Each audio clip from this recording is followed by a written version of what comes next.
The following is produced by 5 Star Productions USA, which is solely responsible for its editorial content, and is sponsored in part by a grant from Paul Mitchell Salon Hair Care.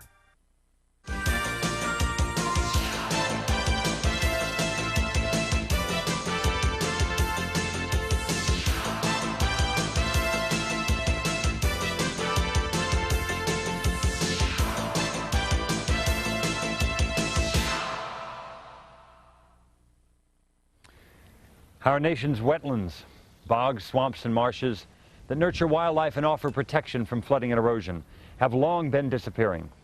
In half of the lower 48 states, 200 million acres of wetlands have vanished.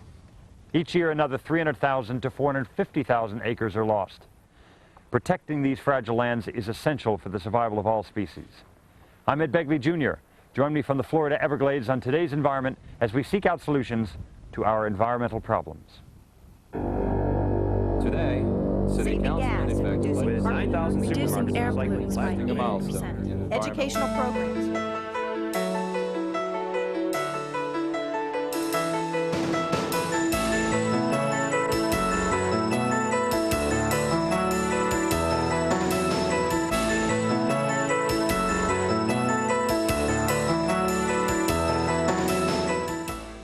A few months ago, we brought you a story about a friend of mine who was personally involved in preventing the destruction of one of our few remaining rainforests.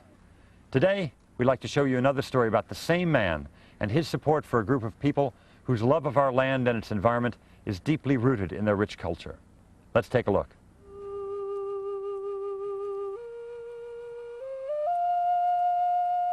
The mystical world of the American Indian.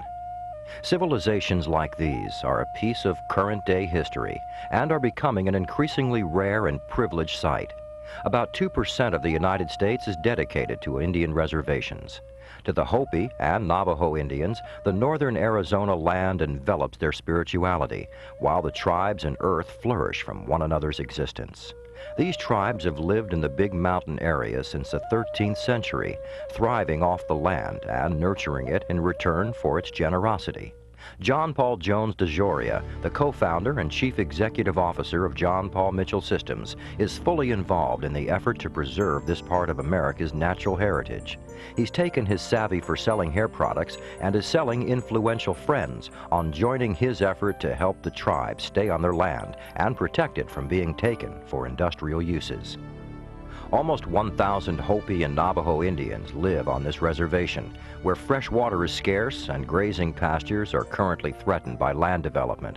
There is no water or electricity. John Paul donated flocks of endangered Churro sheep that were desperately needed by the women elders and their weaving project. These sheep have delivered twins and triplets. JP is thus helping replenish their herds and fight the extinction of Churro sheep and the Navajo tribe with one focused effort on preservation. The sheep provide the best wool for weaving the Indian specialty rugs. These rugs are not just their livelihood, but forms of spiritual art as well, still woven with song and prayer. Each rug pattern is different, created by the individual weaver with its own special meaning. Some of them tell a story, and some symbolize a cherished part of Mother Earth, all made with naturally dyed wool. Each rug takes from 1 to 3 months to complete, using the skills passed on by the elders to succeeding generations. Through the weaving project, the weavers get 100% of the selling price that they themselves set for their artwork. This is an age-old tradition that the elders are passing down to their children and their children's children through the survival school. Here, the children learn the ancient methods of weaving, jewelry making, pottery, hogan home construction, traditional songs, and cooking, to name just a few. Through his support of the weaving project, John Paul has acknowledged the courage of the traditional elders and provided the Navajo community with enough money to increase their herds of endangered Churro sheep, provide food and educational supplies, and even begin an emergency fund for elders in need. He's helped encourage self-sufficiency among the traditional families and build international public awareness of the difficulties they face. John Paul also helped provide and keep a communications center and mobile phone for the families that remain on the reservation in resistance to forced removal. This is the only phone within 50 miles of the area. The phone has been used in emergencies to save lives, prevent violence during land-right confrontations, and help communicate across the world to groups that support their fight to keep Big Mountain. Those interested in joining John Paul to help keep these tribes on their Aboriginal land and protect their ancient sacred sites are encouraged to write their political leaders. Donations to the Weaving Project are accepted, as are requests for information on purchasing Navajo rugs. John Paul has given to a culture whose hardships and love for the land are forever engraved on their weathered faces and woven into the very fabric of their being.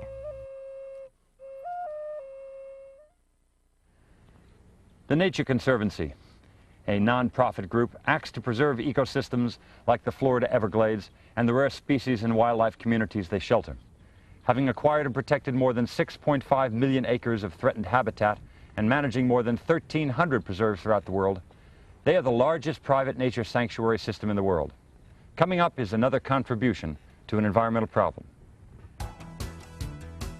Many electric utilities depend on oil to create energy. Utilities burn 11 gallons of oil just to light one 75-watt bulb 6 hours a day for 1 year. That same oil releases about 275 pounds of potentially harmful gases into our atmosphere annually. In short, the amount of electricity we use has a direct effect on our environment. Many people walk out of rooms and leave a light on knowing they'll return in a short time. A lot of people think it costs more to turn off a light for a few seconds and to turn it back on than to just leave it on. But this isn't so.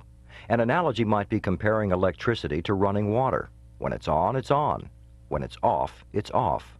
By switching from ordinary to fluorescent light bulbs, you would decrease your energy consumption on that particular lamp by 75%, get the same amount of light, and need fewer replacements, since fluorescent bulbs last 10 times as long. Those at home are not the only ones who can take energy conservation measures. It's important to use these same habits at work, since a majority of electricity usage comes from businesses.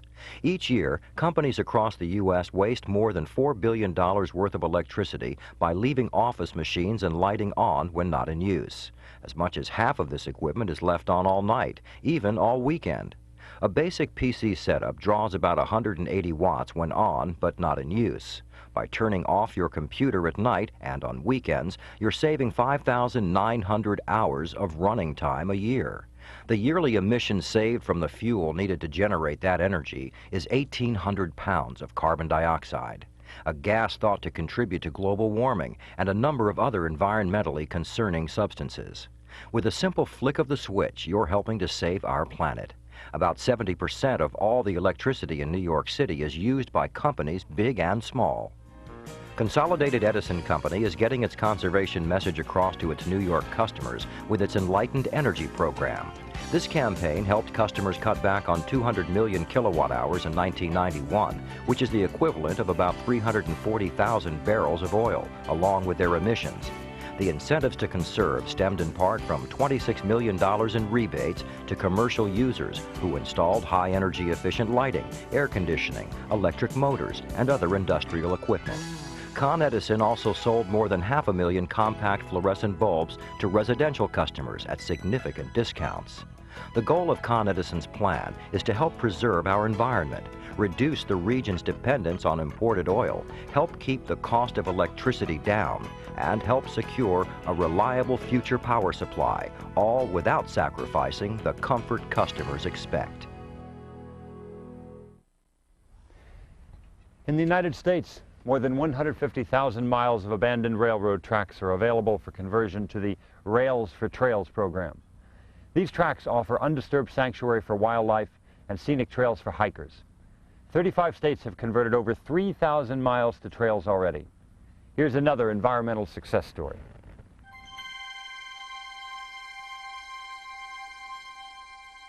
When we think about a perfect environment, we envision dense hardwood forests teeming with wildlife, breathing clean, fresh air atop majestic, snow-capped mountains, crystal clear lakes and bubbling streams, Mother Nature on display, dressed in her Sunday best. The reality of these utopian dreams could be permanently destroyed by the damage caused by acid rain. Preservation of the environment is a major concern to all living beings. Taking steps to assure the long-term well-being of our beautiful planet is imperative if we want life as we know it to continue to exist. By using environmentally responsible methods to keep the air clean while generating electrical power, companies like Northern Indiana Public Service Company, or NIPSCO, provide electricity and natural gas to approximately 675,000 customers spread over 12,000 square miles. One of the methods entails the use of scrubbers.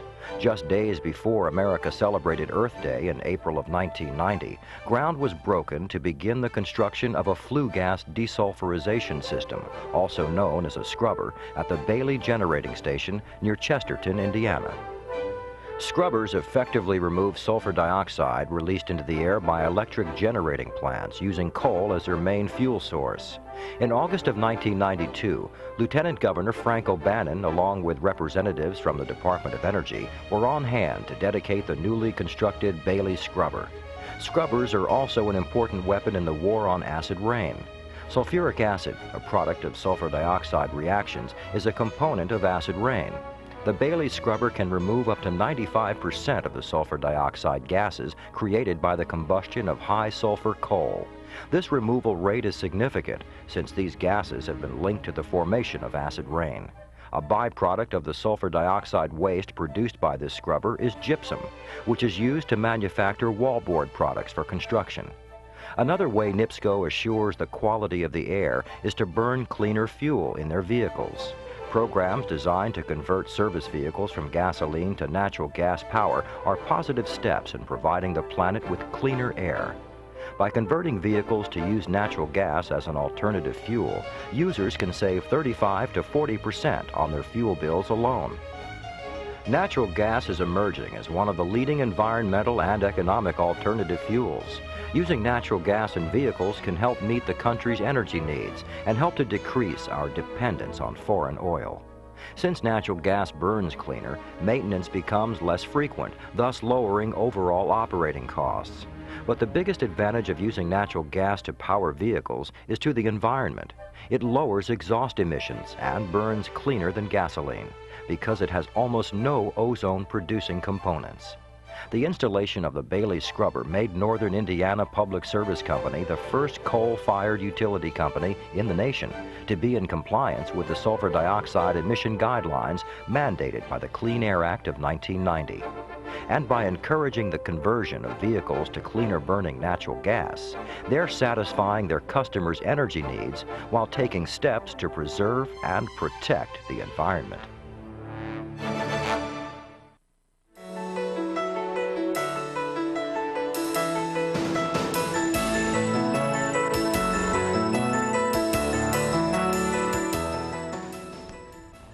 Greenways. They are natural walkways or green passageways for people and wildlife. A complete greenways network is now underway through the 1,000 Friends of Florida and the Conservation Fund. They already have a 1,000-mile trail from the Panhandle to South Florida.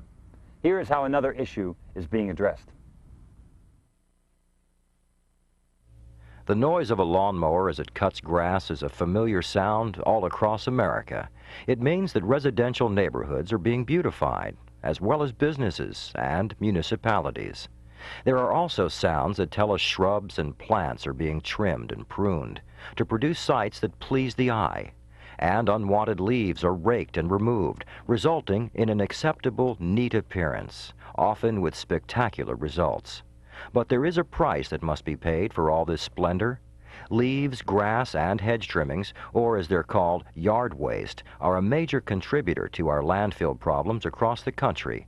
It's estimated that yard waste account for as much as 20% of the contents of municipal landfills. How can this large source of solid waste be reduced to ease the economic strain on the community, preserve existing landfill sites, and help safeguard the environment? Many concerned individuals have already found a workable do-it-yourself solution. They compost it. Composting allows these organic materials to be broken down naturally by bacteria. Using the substance to help plantings grow is actually recycling yard waste into fertilizer. Because composting is impractical for many homeowners and businesses, a procedure was needed that would make it possible for everyone to participate. The solution was to gather yard waste from many sources and compost them in large quantities in a centralized facility. O.M. Scott & Sons, which has been supplying products for lawns and gardens for over 120 years, provides this service at a number of locations across the nation. After composting, the yard waste is recycled as ingredients in organic products like potting soils, planting mixes, and mulches under its Hyponex brand name. Scott's recently completed this 22-acre model composting facility near its headquarters in Marysville, Ohio, under contract to the Franklin County Regional Solid Waste Management Authority. It's one of the largest in the country, capable of processing 50,000 tons of grass clippings and brush each year. This is about 1/4 the amount generated by Franklin County residents. The timing is important, since the state has banned all yard waste from its landfills by December 1993. At the composting center, the yard trimmings are weighed, shredded, and unloaded in the composting field in what are called windrows, which are turned on a regular schedule to promote the biodegradation or natural breakdown of the waste. Of all recycling possibilities available to municipalities, composting is among the easiest to relieve overburdened landfills. The composting recycling approach has proven to be a winning situation for municipalities, businesses, the taxpayer, and the environment. Throwing oil in the trash, even in an airtight container, is just like pouring it on the ground. It will leach out and contaminate groundwater when crushed. Many gas stations will accept used oil for recycling, find out who they are, and drop it off. We found another environmentally safe endeavor. An oil change on your automobile has become quick and painless, guaranteed in 10 minutes or less at specialized shops all across the U.S. The Environmental Protection Agency estimates that 1.3 billion gallons of used oil are generated every year and should be disposed of in a way that's safe to the environment. In most cases, waste collection companies pick up the used oil for a fee and take it to a facility where it is stored and resold. Although the untreated oil is no longer good for use in automobiles, it's sold to schools, hospitals, and industries to use in boilers, furnaces, and diesel engines. Safety-Kleen re-refines used motor oil. It's then sold to blending operations who put in additives needed for industrial uses and motor vehicles. It's then labeled and sold to new car dealers, oil and lube shops, and directly to the public as re-refined motor oil. What can't be re-refined is blended into fuels to be burned in cement kilns or used as an asphalt extender. Nothing goes to a landfill. All the waste is reclaimed and reused. Right now, there are only a handful of these re-refiners in the United States. Each year, more than 100 million gallons of waste oil are processed at Safety-Kleen in East Chicago, Indiana. Their We Care program targets companies and individuals alike. From re-refined oil to recycled antifreeze and dry cleaning solvents, the program looks at changes we can all make to help clean up the world we live in. One problem is each year more than 1 billion plastic dry cleaning bags and 1 billion metal hangers end up in our nation's overflowing landfills. The We Care logo is popping up at neighborhood dry cleaners across the country, letting everyone know that the cleaner offers a personalized, reusable nylon garment bag that doubles as a duffel bag. The customer puts dirty clothes into the duffel bag, takes them to a participating dry cleaner where they clean the clothes and the bag, plus use your returned hangers. Participating dry cleaning businesses also recycle their fluids and filters for reuse. These products used to be buried in landfills. Now they can be recycled, and any residues are blended into fuel to be burned in cement kilns. Each of the company's recycling centers is equipped with a laboratory to evaluate the process to reclaim each waste shipment. They extend this knowledge by conducting seminars across the country to tell business owners and managers how to handle and dispose of contaminated materials to abide by strict federal laws. They've trained more than 300,000 of their customers' employees. Auto repair and body shops, dry cleaners, and industry leaders are also required by law to tell employees handling hazardous waste how to do it safely. The seminars train selected employees from various industries, how to protect themselves, what to do in an emergency, and exactly how to recognize the dangers of materials used in the workplace. These employees are then used as trainers to teach their fellow workers what they have learned with the materials they obtained from the seminars.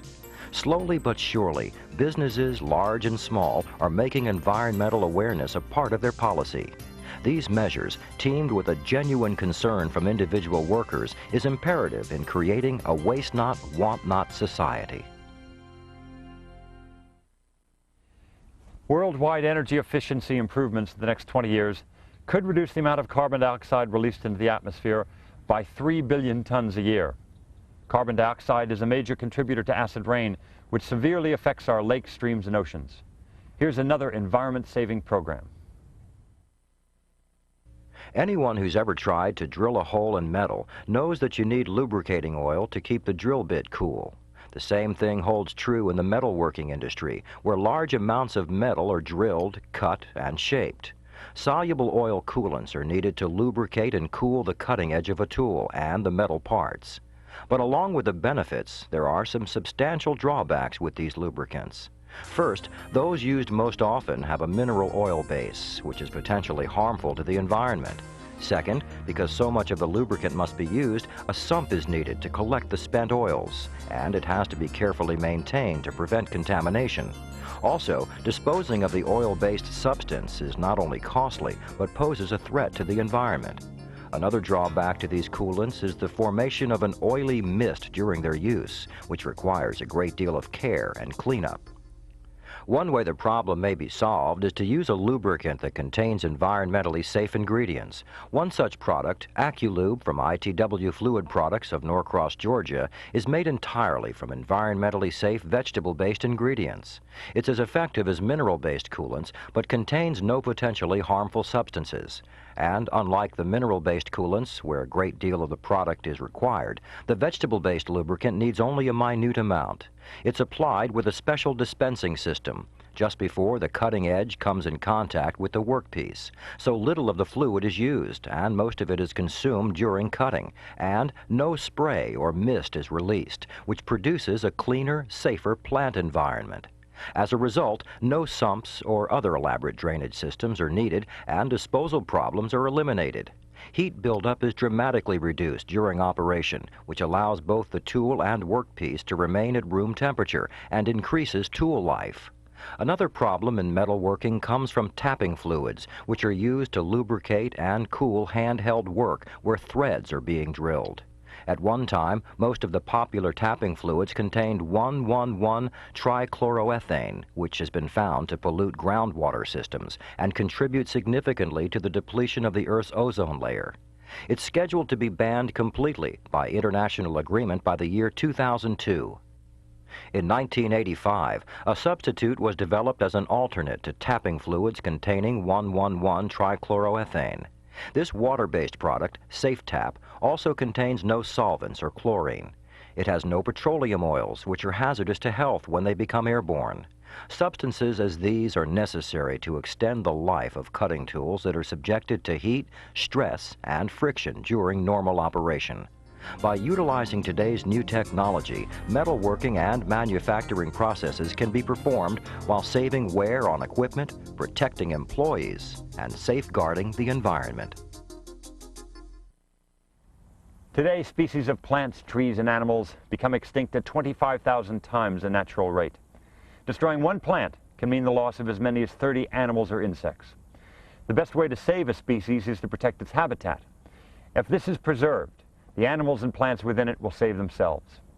By keeping wild areas undeveloped, entire ecosystems will remain healthy.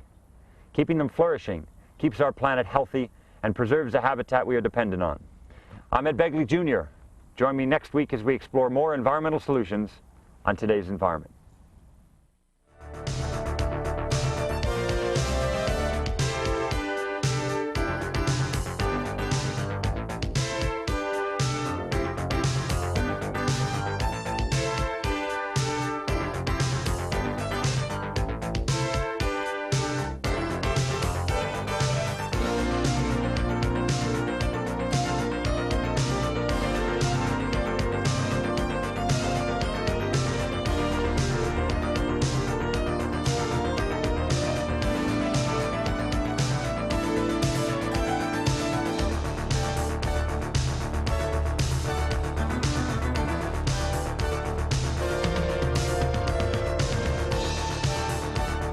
If you know of any interesting environmental success stories, call us at 407-997-9800. This has been a presentation of 5 Star Productions USA. The preceding program was sponsored in part by a grant from Paul Mitchell Salon Hair Care.